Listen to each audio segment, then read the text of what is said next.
Pessoal que nos acompanha, sejam todos muito bem-vindos a mais uma edição do programa Virando Jurista.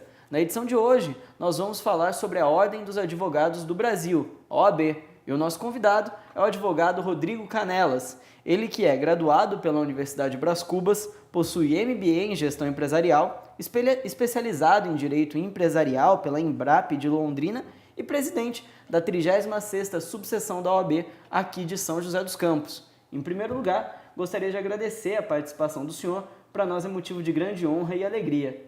Agradeço, João, a todos do movimento Virando Jurista. A honra é minha de estar aqui pela primeira vez e poder ajudar e falar um pouquinho da nossa OAB, da nossa vida de advogado.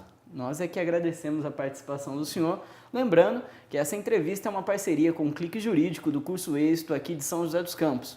Para começar a nossa conversa sobre a OAB, gostaria de perguntar para o senhor o que é a Ordem dos Advogados do Brasil, suas finalidades e competências. Bem, a Ordem dos Advogados do Brasil é uma entidade de classe que representa todos os advogados e estagiários devidamente inscritos, né, no nosso quadro. Hoje, no estado de São Paulo, nós temos aproximadamente 410 mil advogados, né, num universo de muitos espalhados aí na federação. São José dos Campos temos quase 5 mil advogados hoje. E a Ordem dos Advogados ela tem, além de entidade de classe, uma das mais importantes em termos de volume, né, de inscritos, é uma entidade de classe que ela tem uma função muito importante na questão fora da classe, né, não só para o advogado, mas em razão das questões sociais, da função social que a OAB exerce perante a sociedade e as várias brigas que a OAB encampou durante todos os anos. É importante até frisar e comentar nesta pergunta que você me fez, que a Ordem dos Advogados não começou como Ordem dos Advogados do Brasil. Na verdade, a Ordem dos Advogados do Brasil, ela veio de uma origem que se iniciou com o Instituto dos Advogados Brasileiros, né, o IAB, e o Instituto dos Advogados Brasileiros, eles tinham a necessidade de se propagar pelo tamanho do nosso território. Eles estavam muito limitados no Rio de Janeiro e tentaram aumentar e ganhar espaço. Foi quando houve a ideia de criar-se a Ordem dos Advogados do Brasil e isso se difundiu para toda a federação. Começou em Brasília, né, na nossa capital federal, e de lá iniciou-se as seccionais nos estados. Então a primeira ordem foi criada lá em Brasília, por isso que é a sede, né, da nossa seccional, não por uma coincidência de estar na capital federal, mas pelo fato de ter sido realmente criada no Distrito Federal. E hoje nós temos várias seccionais e subseções do estado de São Paulo. Olha só que interessante, agora você já sabe o que a OAB representa, é um órgão de classe aí voltado para a classe de advogados. O senhor comentou do grande número de inscritos que a OAB possui e por isso também a sua relevância. Gostaria de perguntar para o senhor quais são os quesitos para que alguém seja um inscrito na Ordem dos Advogados do Brasil.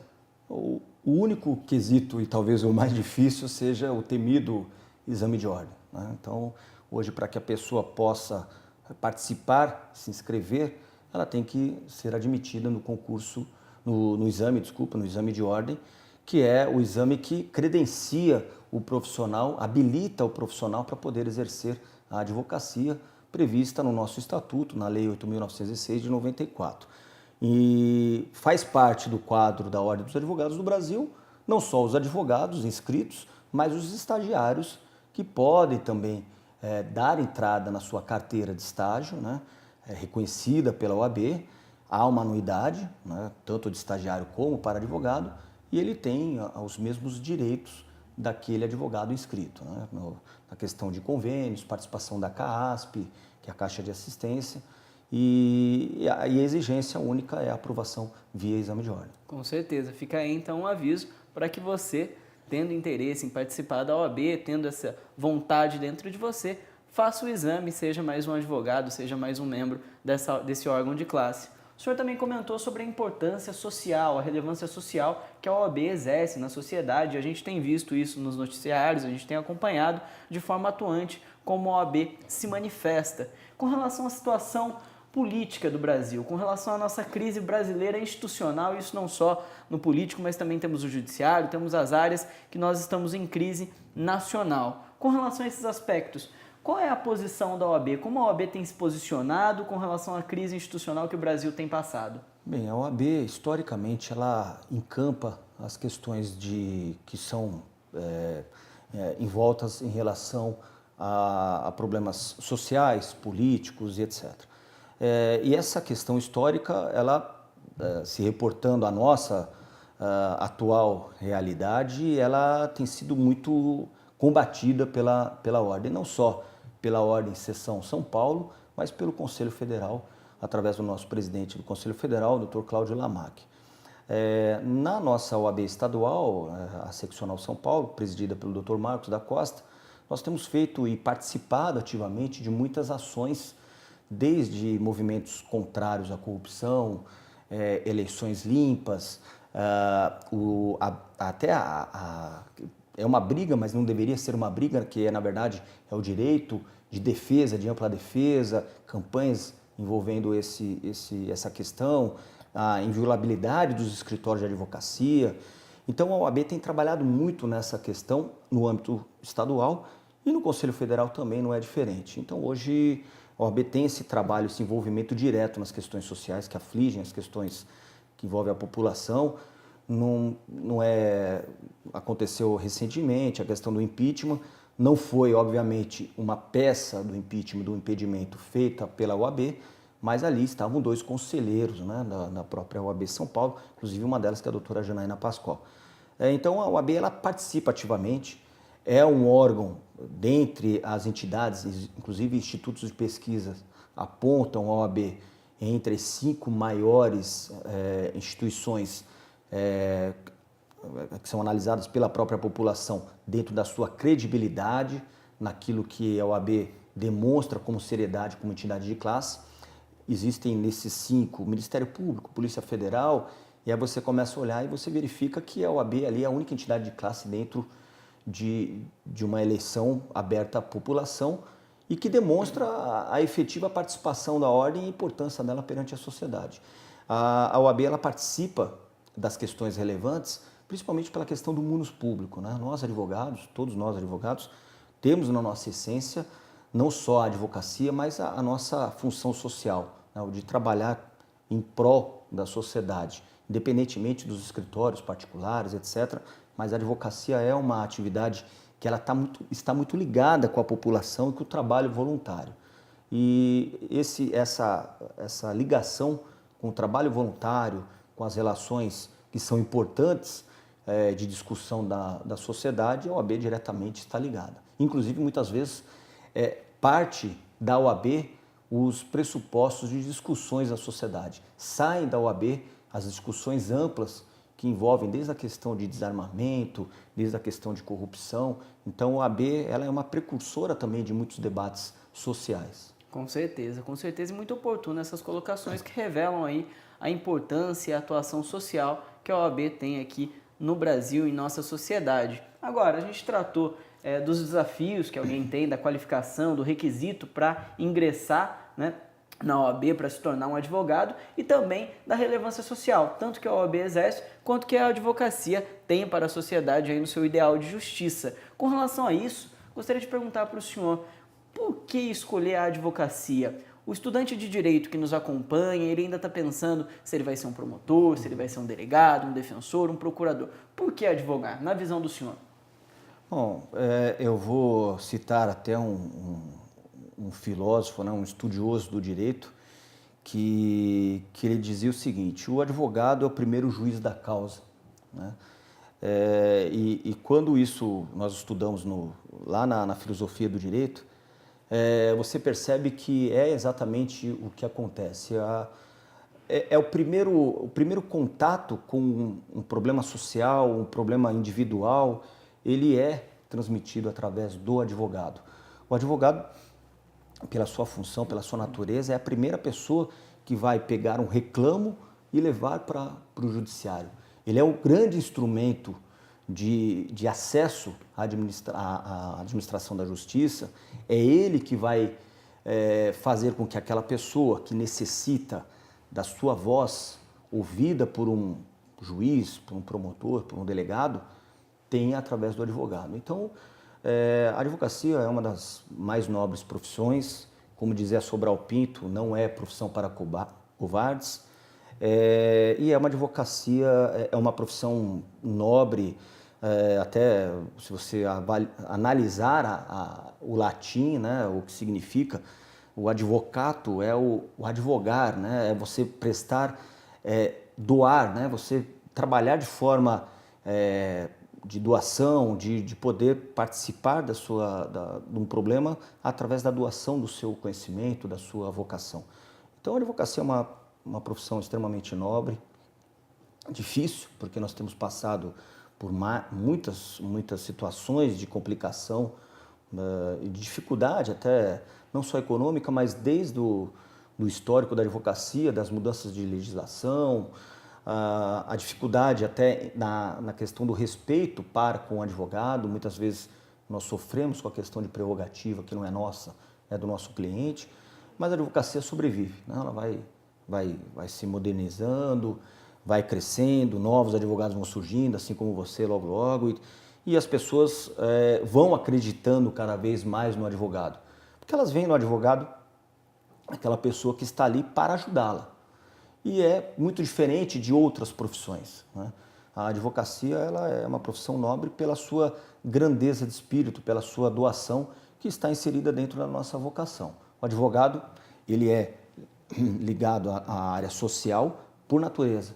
Por mais que ele tenha o seu grande escritório, ele vai ter uma vocação social de forma, desde a sua graduação até a sua profissão já concretizada. Evidentemente. E ainda nessa vertente, eu gostaria de perguntar para o senhor, a cada caso diário que o senhor encontra, a cada atendimento, e também como representante, como presidente de um órgão de classe, o que motiva o senhor a atuar diariamente quando o senhor acorda pela manhã e fala, olha, hoje eu vou para o meu escritório, hoje eu vou para a OAB, o que motiva o senhor a atuar em cada caso e também como presidente da OAB, representando aí a classe de advogados?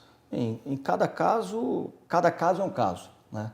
Eu estou formado há quase 20 anos e aprendo a cada dia. Cada cliente que nos procura, cada cliente, cada ação, você aprende, você discute, você abre o leque seu de conhecimento. Você tem muitas vezes do outro lado excelentes profissionais que também te ensinam, outros juízes, promotores, advogados, enfim, você aprende. A advocacia é um aprendizado constante. Talvez esse seja o grande motivo até de que as pessoas fiquem mais motivadas com a profissão no dia a dia, de você conseguir todo dia ter coisas novas na sua profissão. E a advocacia não é uma profissão estática, né? Ela é muito cheia de alternâncias, de mudanças, até porque a nossa legislação é uma legislação que infelizmente tem medidas provisórias a cada hora, como se fosse uma pastelaria. Então nós temos hoje uma dificuldade de acompanhamento na legislação e, em razão disso, o advogado ele tem essa necessidade de sempre estar se aprimorando, e isso faz com que nós não sejamos profissionais estáticos, né? O advogado é quase que um triatleta, de gravata ainda por cima. Mas o que me motiva, principalmente a OAB, como eu disse há pouco, é o trabalho voluntário, não só o voluntário, mas a doação, que é a doação não só de tempo, mas a doação de você estar ali, tentar ajudar o seu colega.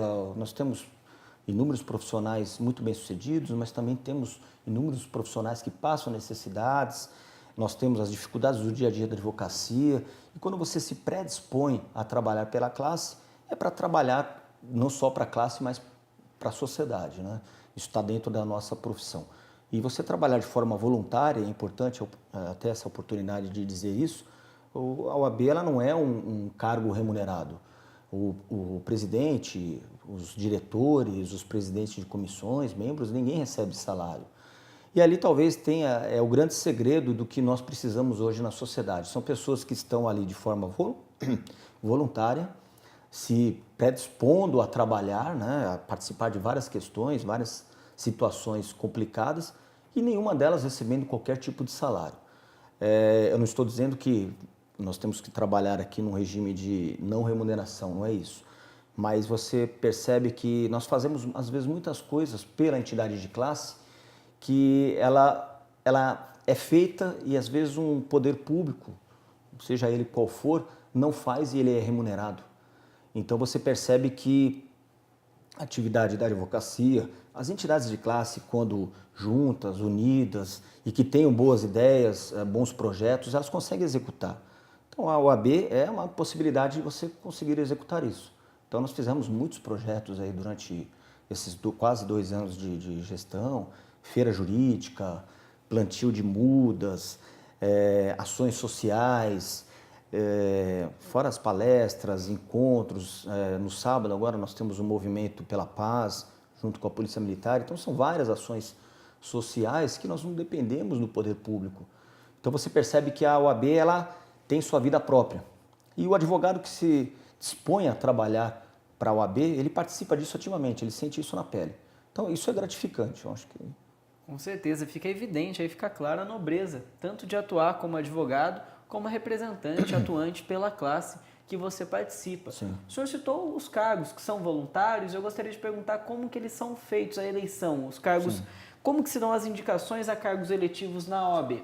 Bom, os cargos de subseções e seccional, todos eles para presidência e diretorias através de voto, né? São eleições como uma eleição para um vereador, para um prefeito, você tem as chapas criadas e você tem um movimento eleitoral que é feito através dos advogados que estão devidamente inscritos, né, com anuidade em dia, então eles podem ter o direito de votar. Então, cargos diretivos são através de voto.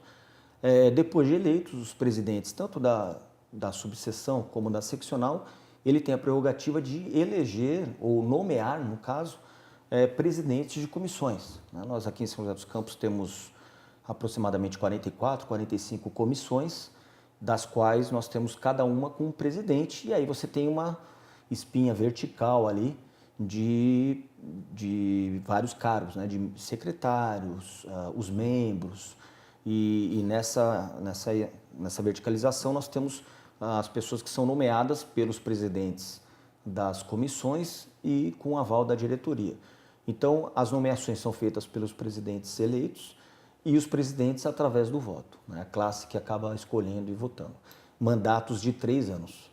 Tratando até dessa comissão, das comissões que o senhor estava falando, tem até uma subcomissão, caso você tenha curiosidade, que é a subcomissão do Jovem Acadêmico. Foi a primeira aqui no Brasil a ser instaurada e nós tivemos a oportunidade de entrevistar o André e o Lucas, que estão à frente dessa comissão. E ainda nesse assunto eu gostaria de perguntar, tanto do jovem acadêmico quanto do jovem advogado, existem projetos da 36ª subseção projetos e convênios, né, voltados ao jovem acadêmico e ao jovem advogado aqui em São José? Sim, tanto o acadêmico como o jovem advogado são públicos diferentes, né, da classe da maioria, porque é aquele que está iniciando uma carreira e aquele que está para iniciar a carreira, e que muitas vezes não eram vistos pelas diretorias ou pelas subseções, não estou falando de São José dos Campos, mas como as subseções como um todo, elas não olhavam este público como público diferenciado. O que nós fizemos aqui, além da criação da subcomissão, que já vem na gestão anterior, nós criamos aqui algumas ferramentas que auxiliam diretamente a estes colegas, tanto o acadêmico como o jovem advogado. O jovem advogado, nós criamos aqui, um dos primeiros, e talvez o primeiro, se eu não me engano, escritório de apoio para o jovem advogado. O que é isso? É um escritório devidamente montado, com toda a estrutura de escritório, computador, biblioteca, nós temos ali um escritório, mesas, é um escritório com espaço digno para o advogado recém-formado poder atender o seu cliente sem custo. Ele não vai pagar nada por isso e é dentro da nossa casa, dentro da OAB. E tem uma regra um regimento, né, de utilização, tem que estar com a OAB devidamente paga, há uma alternância de agendamentos, um horário, etc. mas é uma ferramenta extremamente importante, porque eu, há 20 anos atrás, tinha dificuldade de poder atender os meus clientes, e você tem no início de carreira, como toda carreira, a dificuldade inicial, né? Como eu vou começar a fazer, como eu vou começar a atender, e muitas vezes você não tem nem o ganho para poder subsidiar uma alocação. E esse problema o advogado, o jovem advogado de São José dos Campos e Paraibuna, ele não tem. Ele tem ali o nosso escritório de apoio, e o nome até foi um nome bem feliz, que é Escritório de Apoio ao Advogado. Não só ao jovem, mas também aquele que está terminando a carreira ou aquele que precisa de um espaço digno para poder atender o cliente. E os acadêmicos, nós temos feito o quê? Trazido os acadêmicos para dentro da OAB. Apesar da quantidade enorme de estudantes aqui na nossa cidade, nós tínhamos um distanciamento entre a OAB e o estudante de direito. Isso acabou. Tanto que nós temos feito visitas, que são visitas monitoradas pelos professores, e nós, diretoria, fazemos um tour, literalmente, dentro da OAB. De conhecer a estrutura física, até o Tribunal de Ética e Disciplina, que é o nosso regional, que aqui todos os julgamentos dos processos éticos disciplinares da região são feitos aqui em São José. Então, o estudante ele tem o primeiro contato com a OAB, que vai ser a casa dele daqui a alguns anos, né, ou alguns meses. Então, ele conhece a OAB de forma que não só quando ele for prestar o exame e for receber sua carteira na solenidade de entrega, mas ele já sabe aonde ele vai pisar, que aquela casa é dele, né? Pode não ser naquele momento, mas vai ser logo em seguida. Então nós fizemos uma aproximação muito importante, todas as faculdades nos auxiliando, e fora isso, levando as comissões para dentro das faculdades. Então hoje, das faculdades aqui, todas elas nos convidam para participar com palestras, comissões. Eu tive a felicidade agora recentemente de estar em uma das faculdades aqui de São José dos Campos para fechar a semana jurídica. Isso para nós é uma honra, porque você aproxima o contato com o estudante e quebra aquele muro de diferença entre o advogado ou o dirigente de ordem para com o estudante. Nós estamos no mesmo patamar. A diferença é que eu já tenho a carteira da OAB e o estudante ainda não. Mas logo, logo ele terá e talvez seja o presidente da OAB. Então é uma forma de ele ter um contato mais rápido e mais contínuo com a nossa classe. Então olha só você, jovem acadêmico, jovem advogado, que super interessante as colocações aqui postas, esse espírito fraternal que o órgão de classe tem não só com os advogados, mas também com o recém-advogado e com o jovem acadêmico. E ainda nisso, um abraço ao Dr. Felipe Alciprete, que está à frente da Comissão do Jovem Advogado e que nós esperamos a sua entrevista aqui. Continuando a nossa entrevista, eu gostaria de perguntar para o senhor com relação ao exame de ordem. O atual formato, gostaria que o senhor nos desse alguns esclarecimentos como funciona atualmente o exame de ordem e qual é a visão que o senhor tem deste formato. Bom, o exame de ordem é talvez um grande medo hoje dos estudantes, pela mudança que teve recente. Agora existe a tal na repescagem que citam, que você não sendo aprovado na primeira e aprovado na segunda, você automaticamente já inicia-se na segunda fase. Isso ajudou muito, ajudou. Porém, o exame de ordem, ainda assim, ele é uma ferramenta necessária, porque ali é o grande divisor de águas da qualidade de ensino, né, implementada nas cidades para com a ordem. Então, nós precisamos de bons profissionais. E a nossa profissão, além de todas as diferenças que nós já falamos aqui na entrevista, tem esta diferença fundamental, que é uma profissão que ela se qualifica desde o exame de ordem. Quando nós fazemos o exame de ordem, você faz com que você automaticamente só credencia o profissional que passou por mais uma validação de um curso de graduação de 5 anos. Isso é algo inédito dentre as profissões e é necessário, em virtude até da quantidade grande de cursos que nós temos aí. Mas o exame de ordem, na minha visão, nos últimos exames, pelo menos, eles têm pecado em relação, principalmente nas matérias. Eu acho que as faculdades hoje detêm as suas grades de matérias e muitas vezes algumas perguntas que são colocadas nos exames, elas não são matérias fidedignas àquela matéria dada durante a graduação. E isso dificulta, obviamente, qualquer um. Tanto o advogado, se for fazer um exame de ordem, como o acadêmico que está por fazer. Então, eu acho que, na verdade, o exame de ordem deveria ser o retrato, o espelho fidedigno da matéria dada em aula. Matéria dada, matéria estudada, né? Então você não pode pedir ou exigir de um rapaz que está saindo, um graduando num exame de ordem, uma matéria que ele teve 2 ou 3 meses, ou de repente um semestre, e ele tem 10 perguntas no exame. Isso, no meu ponto de vista, é inconcebível. Então isso talvez seja ainda motivo de algumas avaliações. A ordem, ela trabalha com a questão da validação do exame, mas existe uma instituição que está por trás, que faz toda a aplicação do exame, e talvez isso ainda seja motivo de discussões entre a própria OAB e a própria Fundação Getúlio Vargas.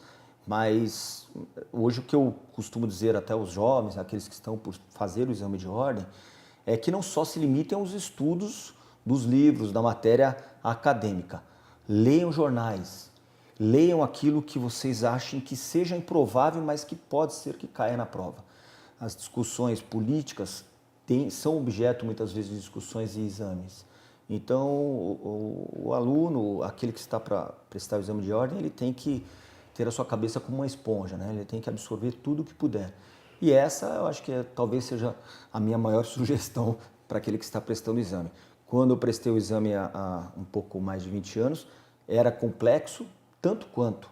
Porém, existia uma fidelidade ao que você tinha na graduação um pouco maior do que hoje. Então esse é o minha única ressalva no exame de ordem em relação a hoje. E eu estou falando porque é o meu ponto de vista, né? Eu estou falando não aqui como dirigente de ordem, mas como advogado que sou, e sabendo que todos os estudantes têm suas dificuldades naturais, né, Luizão?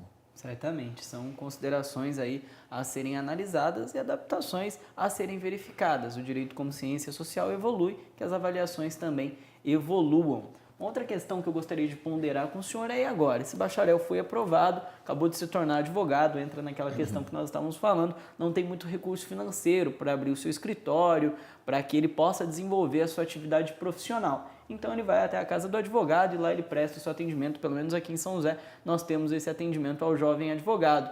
Mas e com relação à publicização?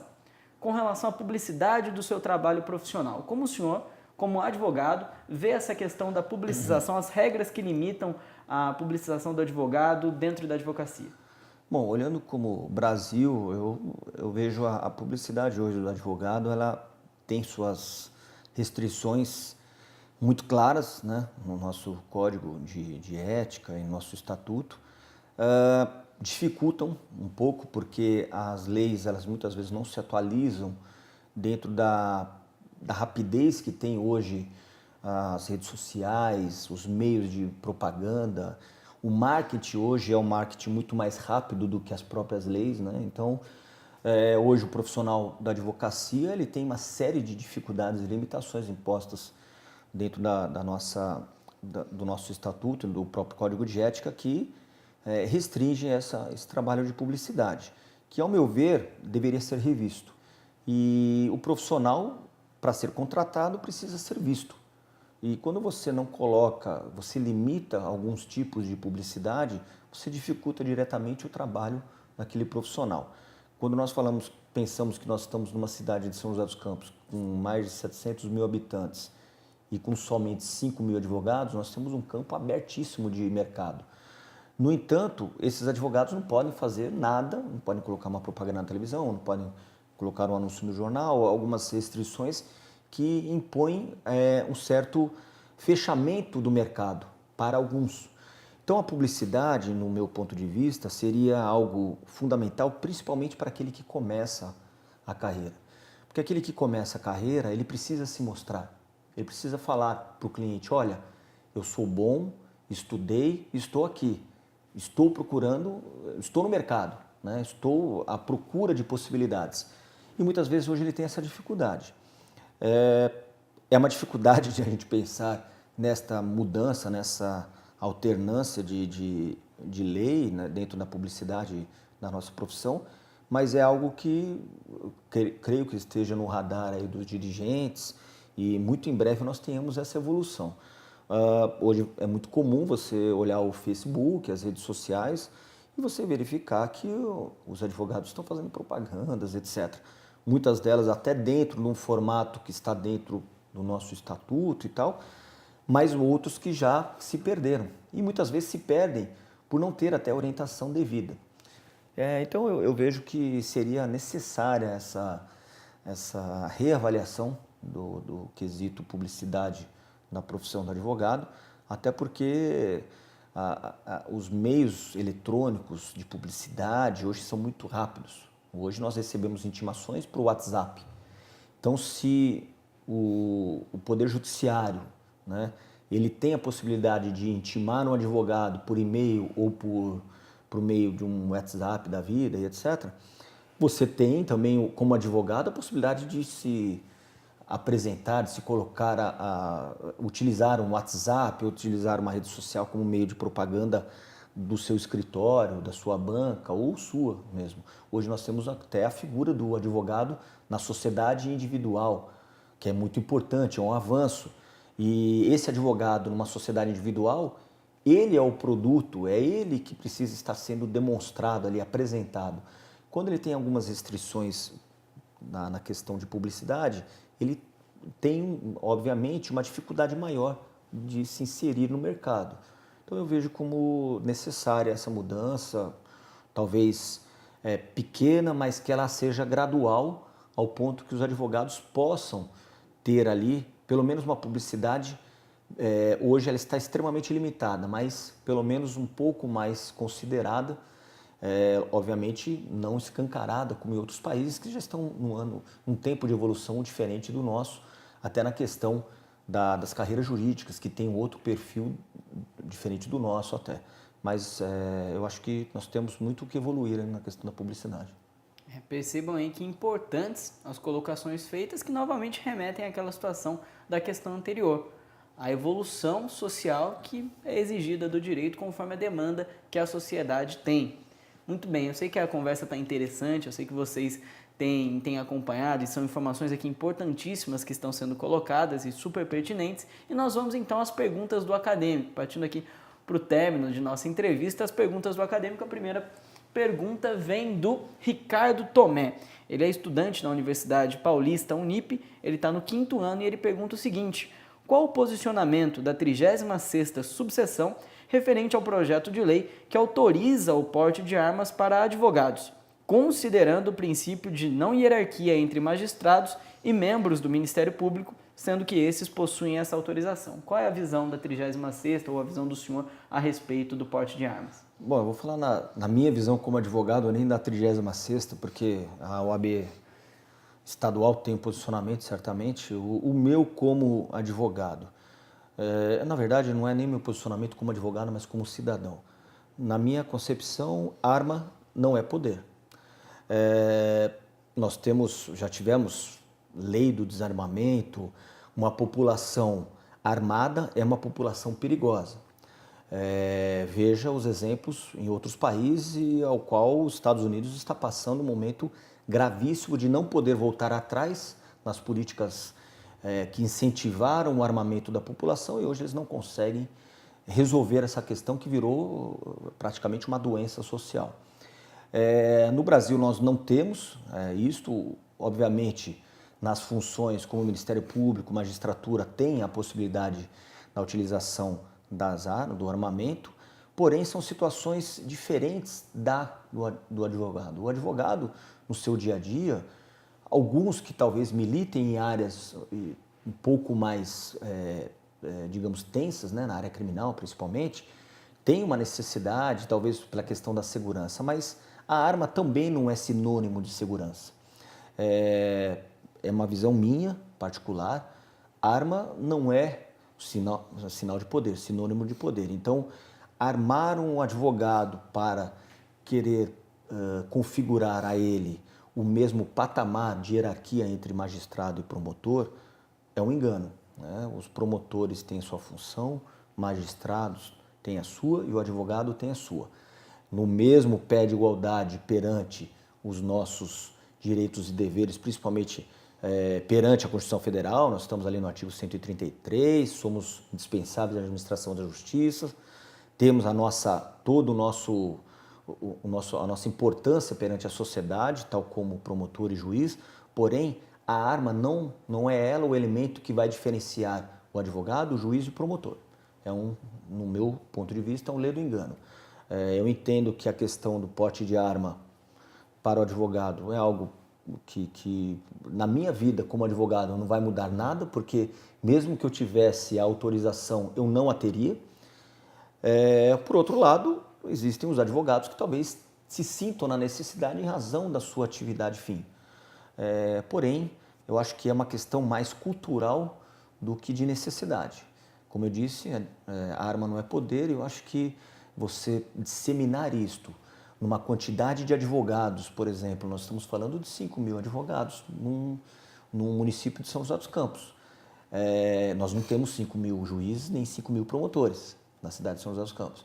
Então nós estamos disseminando o armamento de uma forma indireta. Na minha concepção, novamente, eu acho que não seria algo, né, do ponto de vista da sociedade como um todo, algo positivo. Mas é o meu ponto de vista, que é diferente, talvez, até do ponto de vista da entidade de classe. Mas é uma briga, obviamente existem os setores dentro da própria advocacia que lutam para que isto seja um ganho, né? Não deixa de ser para aqueles que têm a necessidade. Porém, a grande maioria, creio eu, vejam com olhos, do ponto de vista até um pouco receosos aí no sentido de ter essa possibilidade do porte de arma, até porque ele não retrata a segurança, apesar de vivermos numa sociedade altamente insegura, infelizmente, diante do caos social que vivemos. Mas, se fosse sinal de segurança, os Estados Unidos seria o país mais seguro do mundo e não é. Então, é a minha Certamente. São questões interessantes a serem consideradas e aí vai a análise individual de cada caso. Está respondido, Ricardo. E por último, por derradeiro, a nossa pergunta da acadêmica. A acadêmica Júlia Pezzi, ela é da Universidade do Vale do Paraíba, a Univap, e ela pergunta o seguinte: a OAB possui congressos nacionais, regionais e municipais? Como que eles funcionam? Não, ótima pergunta, porque vai de encontro com uma conferência nacional da advocacia que se inicia agora na segunda-feira próxima. Serão 4 dias, né, em que toda a federação, todas as seccionais dos estados estarão aqui. São Paulo sediando depois de 50 anos a Conferência Nacional. Motivo de orgulho para o nosso estado, porque nós temos na conferência vários painéis de discussão, não só da área do direito, mas de assuntos envolvendo a questão social, como nós já falamos um pouco aqui na entrevista. E temos conferências, congressos. Na nossa subseção mesmo, nós tivemos no ano passado 3 congressos, neste ano 1 congresso, inclusive recentemente, no mês passado, o Congresso Estadual de Direito de Família. No ano que vem teremos pelo menos mais 1 ou 2 congressos, fora as conferências, simpósios. Então a OAB, ela trabalha muito na questão do aprimoramento do estudo, né, do advogado e do acadêmico também. Nós temos por regra aqui na nossa subseção fomentar as palestras, todas elas gratuitas, nenhuma delas tem qualquer tipo de custo, exceto a doação de de 1 quilo de alimento não perecível, que é revertido para entidades beneficentes no município, onde nós conseguimos fazer com que o advogado, além de se aprimorar no seu estudo, ele ajuda indiretamente uma entidade assistencial. Então isso é muito bacana. E no estado de São Paulo mesmo, nós temos na própria seccional vários congressos e conferências. Para quem está assistindo nossa entrevista, ainda dá tempo, na segunda-feira começa, é aberta, né? São as inscrições pelo site da própria OAB São Paulo. São inúmeros palestrantes de renome, juristas de renome. É muito interessante porque, como eu disse, há mais de 50 anos São Paulo não sediava, né, a Conferência Nacional, e é um momento que todos os advogados poderão estar juntos ali discutindo temas importantes da advocacia e da sociedade. Até aproveitando o ensejo, João, foi me dado a honraria de poder discursar neste congresso, representando as 235 subseções do Estado de São Paulo. Então, é uma honraria porque nós podemos falar um pouco da advocacia para os advogados que são presidentes das subseções do Estado e é algo inédito para nós aqui na subseção e também que valoriza a subseção de São José dos Campos e principalmente as 16 subseções da nossa região. Nós temos o Colégio dos Presidentes, que são todos os presidentes de subseções da nossa região do Vale, Litoral e Serra da Mantiqueira, que se unem uma vez por mês para debater os assuntos inerentes à nossa classe. Então, esta honraria não é minha, é dos 16 da região aqui. Certamente, e cumpre destacar que, assim como para o senhor é uma honra nos representar lá, a honra é toda nossa de ter o senhor como entrevistado aqui. Eu gostaria mais uma vez de agradecer a sua participação. E essas são as informações aqui que nós temos com relação à Ordem dos Advogados do Brasil. Certamente informações absolutamente satisfatórias e que visam aí o preenchimento do seu conhecimento jovem acadêmico. Para mais informações com relação à 36ª subseção da OAB daqui de São José e também com relação ao advogado Rodrigo Canelas, você encontra aqui na descrição do vídeo. Não esqueça de curtir, compartilhar e se inscrever no canal. Nosso muito obrigado e até a próxima!